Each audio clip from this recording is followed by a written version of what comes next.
First and foremost, to Trinity Church. They have been unbelievably gracious hosts here at St. Paul's Chapel, even to the extent of loaning us for tonight's performance their spare harpsichord. But virtually everything we wanted, whether it was platforms or microphones, they have provided, and they've just been an incredible partner.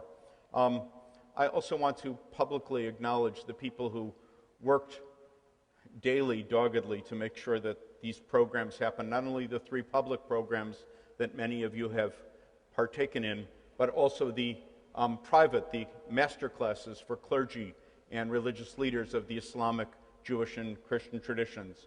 Our program coordinator, Jake Goodman. Thank you, Jake, wherever you may be. Oh, there you are. Thank you, Jake. And though she's been acknowledged already, I need to acknowledge her again, Catherine Reckless, who has just tirelessly worked with me at my side and has been a just fabulous partner. And I'm so delighted that she's here tonight. In the early stages of planning, Catherine Clark as well was instrumental in everything we did. I also want to express my gratitude to my colleagues. I have had the pleasure of working with Serene Jones and Ingrid Mattson for a number of years now on interreligious activities, and I've heard each of them speak on various occasions, and we have had our dialogues and conversations. But this has been a particularly rich experience, and I feel that it's a magical moment when your interreligious colleagues become dear friends, and I thank you for that. 2.5 blocks from here, the curious tourists can take a peek at 51 Park Place, the locus of last summer's cause célèbre, the so-called Ground Zero Mosque. During the fracas that went on, well-meaning people said again and again that a house of worship had no place nearby to Ground Zero. They were not talking about St. Paul's Chapel. They were talking about the mosque at Park 51. 32 miles east of here, out on Long Island, the same curious terror tourist can find New York's 3rd Congressional District.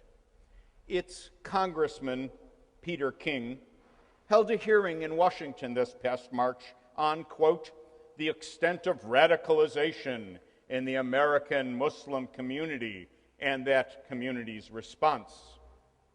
Representative King has not, to the best of my knowledge, held hearings on the radicalization in the Christian or Jewish communities, despite the Timothy McVeighs and Baruch Goldsteins who emerged from those communities to terrorize us. And I'm sorry, I think, to report that Representative King is holding round 2 of his hearings this coming Wednesday in Washington.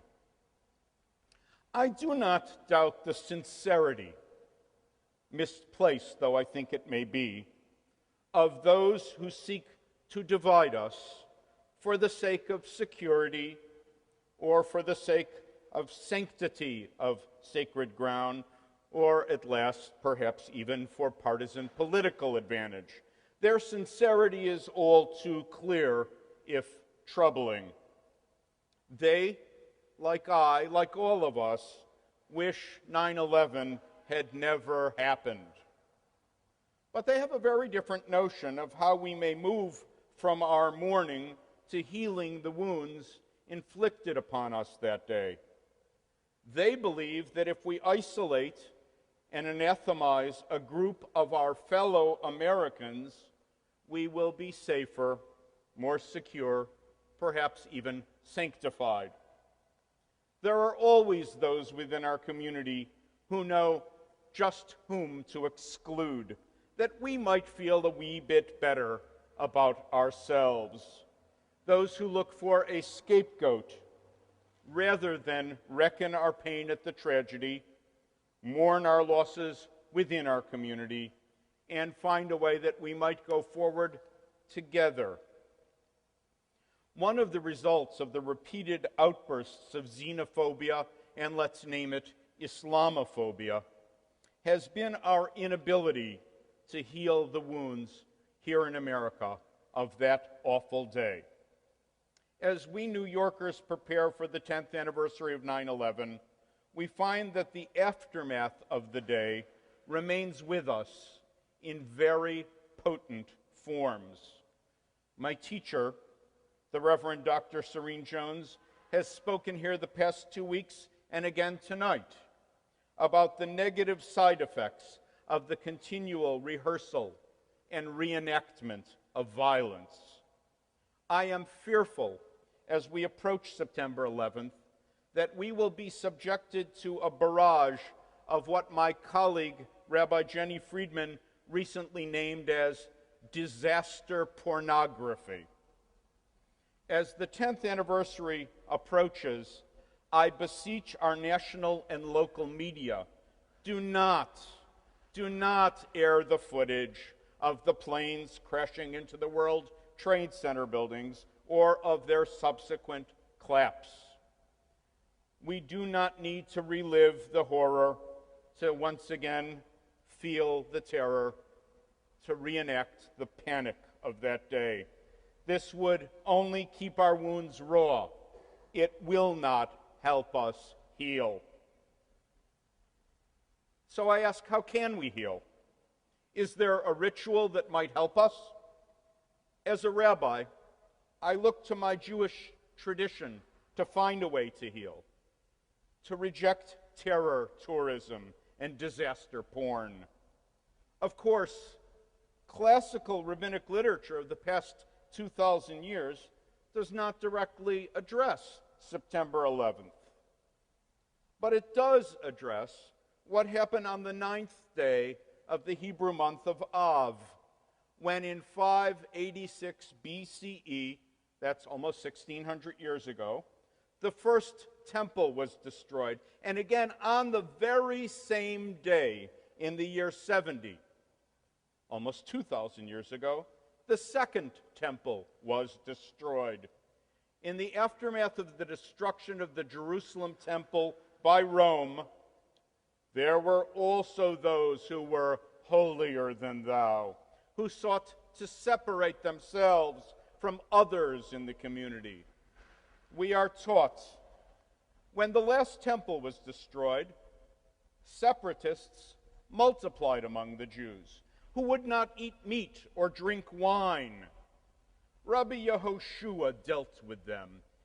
He asked them, "My children, why do you not eat meat?" And they haughtily replied, "Should we eat meat? It was offered daily as a perpetual sacrifice on the altar, and it is no more." He said, "Fine, we won't eat meat. But why do you not drink wine?" And they replied, "Shall we drink wine, which was daily poured as a libation on the altar? And yet it is no more." And he said to them, "Fine, so we won't drink wine. But if so, perhaps we should not eat bread, for they brought showbread in the temple. And perhaps we should no longer drink water, which was also poured as a libation on the altar." They were silent. And then he said to them, "My children, it is not permissible to mourn excessively, yet neither is it permissible to not mourn at all. Rather, this is what the sages suggest. You should paint your house with lime, but leave a small patch unpainted as a remembrance of the destruction. You should prepare all the dishes for a banquet, and yet refrain from serving one of those dishes as a remembrance of the temple.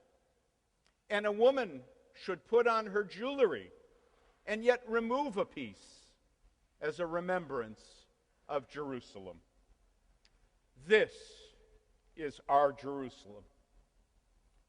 Here in New York, in a sanctuary where George Washington worshiped, we call for moderation, We cannot forget, nor will we. We will remember September 11th and those who died that day now in the course of our daily round. We will sanctify them in our mundane acts, even as we return to our joys and celebrations. But we must also find a way forward together. The sufferings of the 9/11 families remain all too real. We cannot ignore them. To find the meaning of their suffering in perpetual blame-seeking and national divisiveness is not permissible. Evil men did something unspeakably evil. How then can we endure the suffering that remains so that we all truly might begin to heal?